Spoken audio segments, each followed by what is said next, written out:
Hello, and welcome to the Homeschooling and Loving It podcast. I'm your host, Jamie, your friend at homeschool.com and homeschool mom of 6. Join us as we keep it real and chat about the ups and downs of this amazing adventure we call the homeschool life. So grab a cup of your warm favorite and a comfy chair, and let's get started.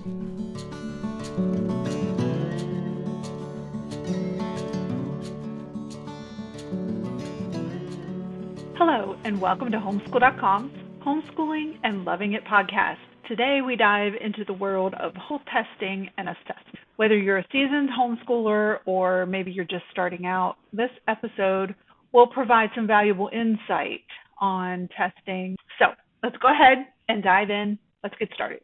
All right, so to kick this off, let's just talk about testing and assessment in general. And so there are 3 types of homeschool testing. And I would like to say, the first one would be your daily school grades.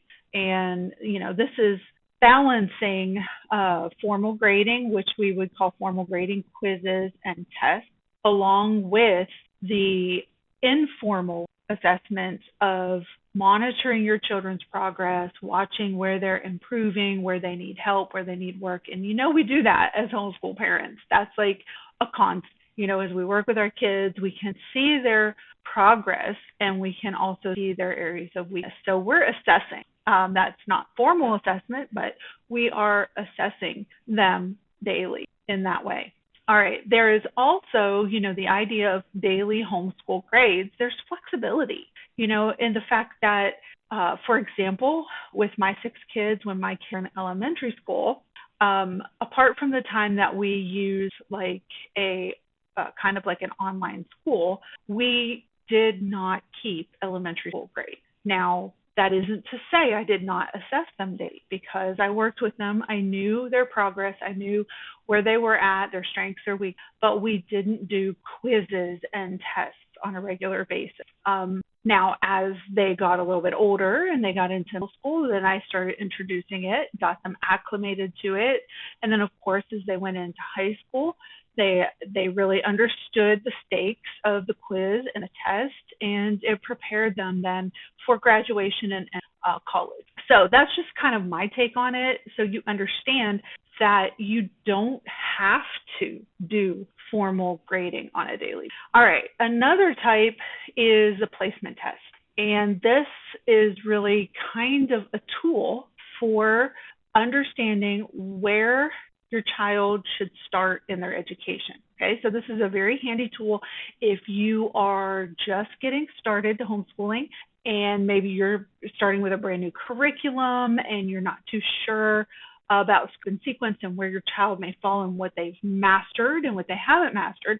So taking a placement test is a great way to figure out where your child to be. Okay, sometimes the placement test will determine their grade level, and sometimes it gets a little bit more granular than that, and it tells you exactly where in that grade level that your child needs to be learning. All right, so there are some curriculum that provide free placement tests, and that is very nice because that gives you insight into where within their curriculum your child needs. All right, another type of assessment is the portfolio. And, we've heard about portfolio assessment a lot in regards to traditional, but I want you to know as homeschool families that portfolio assessment is a really neat method to use in your homeschool.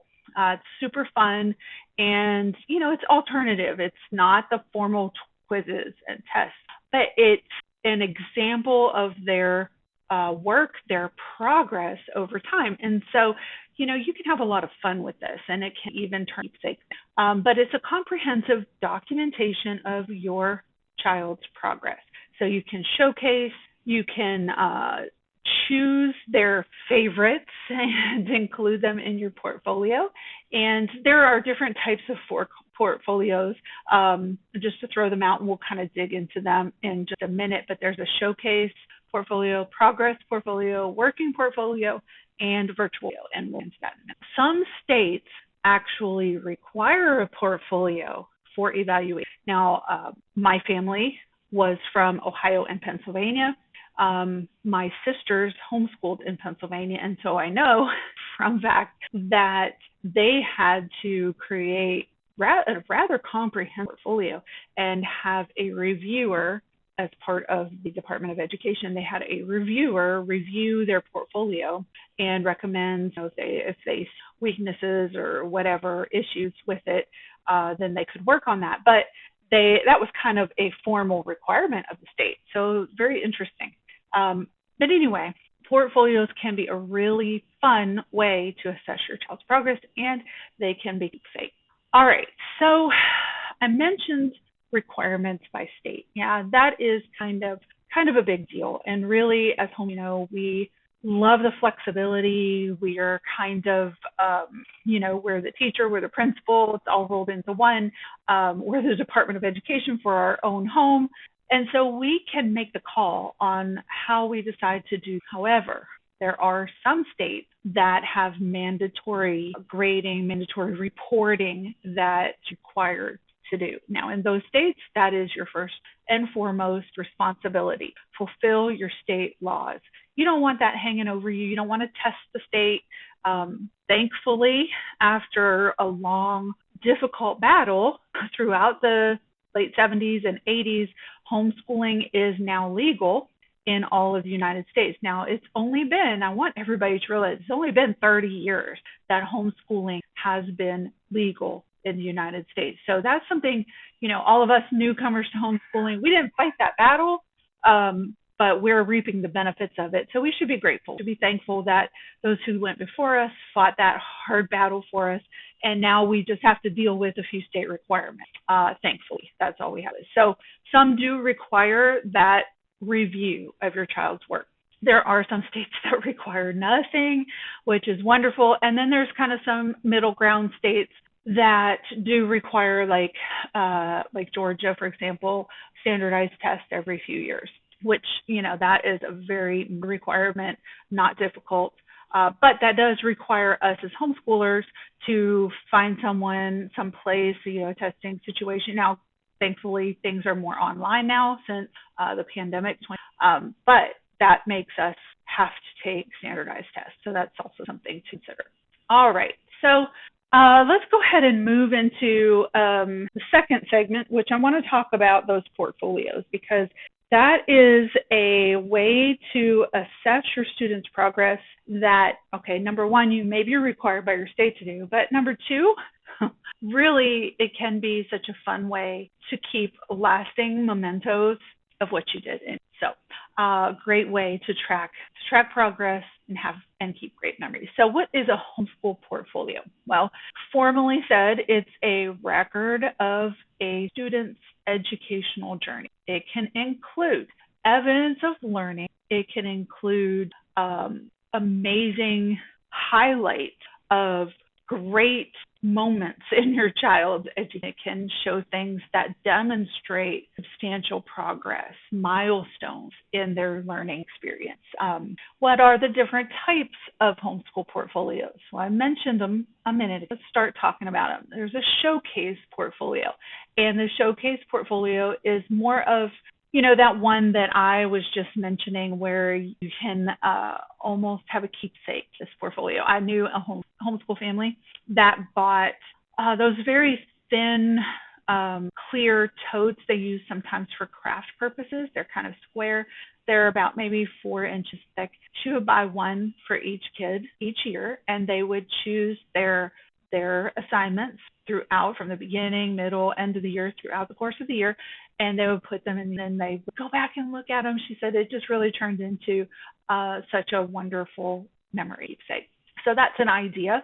But the showcase portfolio emphasize the student's best, and they serve kind of as a curated collection of and it demonstrates your child's proficiency. So what can you put in them? What are good ideas to put in, especially the showcase portfolio? Well, you can choose exemplary assignments or projects, essays, and artwork, just astounding pieces that really show skill and accomplishments of your child. You can also, as the parent teacher, you can put reflection. So maybe you want to put a little sticky note on this one piece to reflect on why it was such an important in your child. You can maybe add the skills that your child had developed and maybe what challenges they overcame in this project that you're highlighting. And then, of course, because we don't have unlimited space, we want to always remember quality over quantity. So you want to prioritize your selection when you choose portfolio. So a few very well-chosen, thoughtful people will make an impact. All right, so what can you do? What do you do with these portfolios? And I've mentioned a few things, that we can have a nice little keepsake of our children and their growth, but you can use them for other things too. So one thing that comes to mind as your child gets older, maybe into the high school years, you can use it in a job interview. For these older students, they can become a professional portfolio. Because, as homeschoolers, one of the things I love to encourage you to do with your high school students to get involved in internships and places and opportunities where they can get experience and actually learn skills before they get out there as an adult. Another thing you can use a portfolio for is college applications.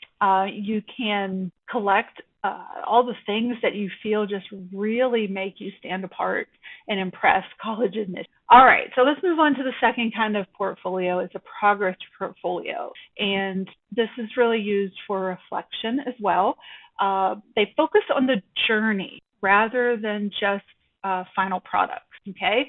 A progress portfolio will capture that evolution of skill and understanding. So it's going to paint this picture of your child's growth, right? So what do we put in here? What are the contents of this portfolio? You can include drafts and revisions. Maybe you put the first draft of a paper and the final draft of the paper so that you have an example of how far your child came in Word project.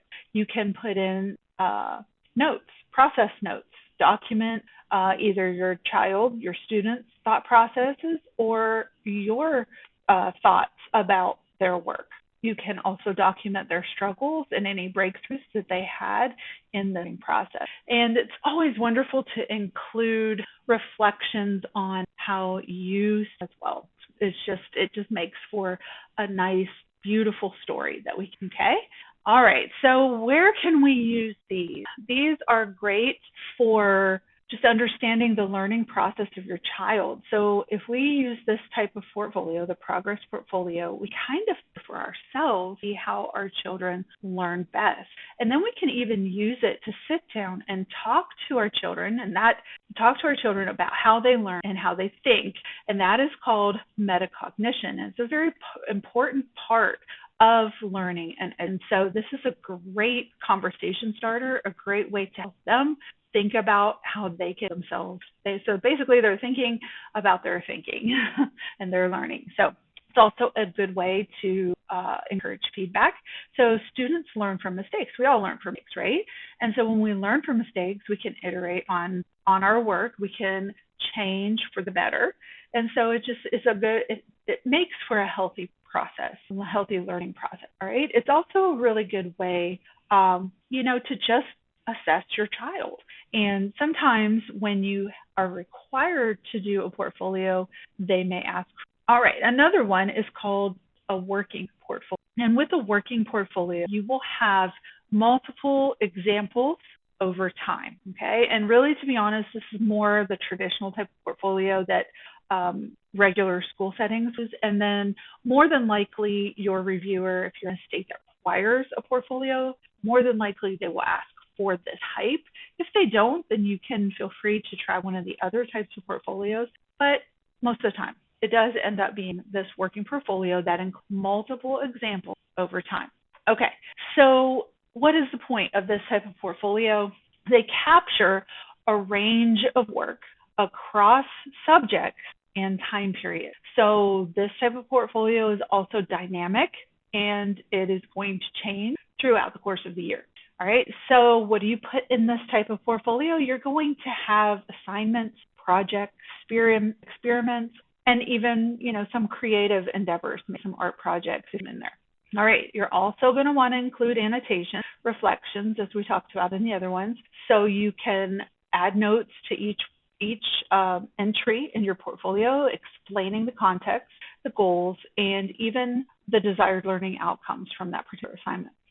And so with this type of portfolio, you are going to want regular updates, and you can set the interval at, whatever time you deem necessary, unless your state has given you a requirement along those lines. But I would say at least once a month, or maybe, every few weeks, however you determine that you want to make these regular updates. All right, what can you use these portfolios for? It gives you a really holistic of student ability. It's a beautiful snapshot that gives you that complete view. You can also use it, again, as we mentioned in the last one, as a great conversation starter where you can have some conversations about your child's progress, maybe your child's needs. Discuss that using the evidence that is in the portfolio. You can also use this to encourage your children to self-assess, and so they can see clearly their progress from the beginning of the year. All right, and then the last one, this is kind of fun. This is virtual portfolios, and this is something obviously that would have been a little bit newer type of portfolio, but it's an online portfolio. Virtual portfolios actually use digital tools for organization, accessibility, and for sharing. And some of the things that you can put in these would include snapshots, upload snapshots of document assignments. You can take pictures just of your child in the act of learning. You can create videos. You can do audio recordings. There's so many options when you a virtual portfolio. You can even include hyperlinks, which would link to external websites or blogs or maybe online projects that your children have accomplished. And you can use interactive elements, like we mentioned, the video and audio. It really enhances this and makes it kind of a cool project. And then finally, how can you use these virtual portfolios? Now, number one, the first thing I think of, because obviously I'm a mom of 6 kids, I'm going to think about space. And with 6 kids, portfolios were kind of difficult to keep year after year after year. So often I would just choose like 1 or 2 highlights from every year because that gets to be quite the extensive library. But with a virtual portfolio, you don't have as any longer. You can also incorporate this into remote learning. I mean, this is on-the-go learning at its best because, maybe you're out on a field trip and your kids are interacting and are learning something. You can take a snapshot of that and pop that right into your virtual portfolio. It's super. You can also collaborate with other homeschoolers, which is super fun. And, there's another thing. We recently, I would say fall of 2020, we did a podcast with a wonderful lady, homeschool mom, who her and her friend have put together this app. It was designed specifically for this purpose, for virtual portfolio. And it was so amazing. Just talking about all of the real features and all of that. I'll link that podcast in the show notes. You might want to look into that because it was super. Like if the student wasn't with mom, but had that app on their phone, they could go ahead and take a picture of the learning that they were engaged in as proof to mom or dad that they were actually learning and they did this, and it could be part of their portfolio. So pretty cool option. All right, so one of the things that, we get into is, okay, we've got this portfolio. My student and I have worked together, collaborated to select the projects and entries for a portfolio. But now what do we do? I mean, how do I clearly assess this portfolio? Well, like we mentioned previously, if you're in a state that is requiring a portfolio, you don't have to worry about it because you're going to have a certified reviewer review that portfolio, and they will give you their feedback. But then what do I do as a parent? Well, there are some things there actually we on homeschool.com have a list of what we should be learning in grades. Now, I am not a proponent of one being staunch with that list. It says in third grade you should learn da da da da. No, sometimes we learn it in fourth grade, or maybe we learned it in second grade. That's not the be all and end all, but it's kind of a starting place for us to be. And then the idea is, okay, so my child started here at this level at the beginning. Did they progress by the end of the year? And that's really the key: progression, learning, improvement. All right. And then as you review the portfolio, there are going to be places and areas that stand out as in need of improvement. And so those are wonderful things that we can jot down and use as we plan for the new school year. And it's super, super helpful to do this. You can have a clear picture of your child's strengths and your weaknesses, and use that when you go to plan the next school year. Helpful, and your child will appreciate it. There's so many times that we just think, well, she's in fifth grade. Straight up fifth grade is what I'm going to get her. No, every child is unique and different, and I love having that flexibility as a parent to fit them perfectly what they need and how to help them meet all the amazing. All right, just a few couple things, and then we're going to close out for the day. Just a few testing tips. I know we talked about the different types of testing, formal and informal. Then we talked about portfolio. We mentioned standardized testing, and that's something that you may or may not want to get involved in. If your state requires it, you have no choice. Just buckle down. Find a testing company. And like I mentioned earlier, some of those offer them online, which makes it super easy to do in today's world with all the technology. So, there'll be some proctoring requirements. Sometimes they'll want you to have certain browsers on take it online right there in the comfort of your home. I don't know if your children are like mine, but they would always get test anxiety. We're homers. We're at a good bit or around friends. And so that whole idea of going in a strange place with strange people, taking a test that, they've never done before. It was all so anxiety producing for each one of my kids that they never tested well. And so it was never a good indicator of what they were learning. But now that the tables have turned and we're more at home, online, testing anxiety isn't as big of it as it was before for us. All right. So the biggest thing that I want to leave is in this whole area of assessment testing is to remember that as a home, you have that option to do what fits your child the best. And so even though you have to follow your state's guidelines, obviously do that first and foremost. After that, you are free to fit your child the best. From maybe they do really well taking quizzes and tests, because then it gives them feedback on their performance, and then they can use that for the next step. Others just don't, and so you can make that call.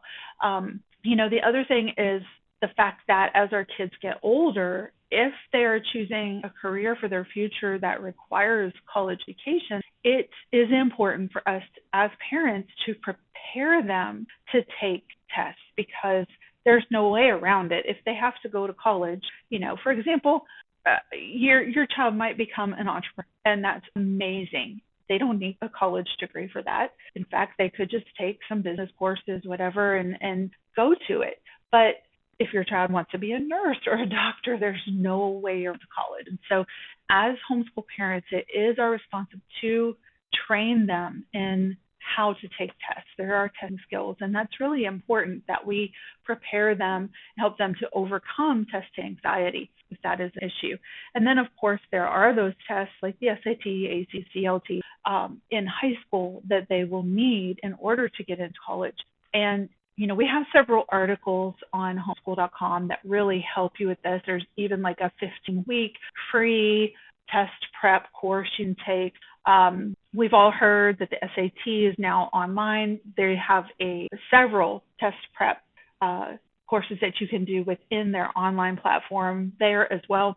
So take that time and help prepare your students if college is the future to understand, overcome, does help them. And I'm just, that's extra. I'm just sharing that because that was a real thing, really helpful for my older children now as they've gone to college, done that test prep and kind of get over that anxiety. All right, well, that wraps up our episode on assessment, homeschooling assessment and types, portfolios.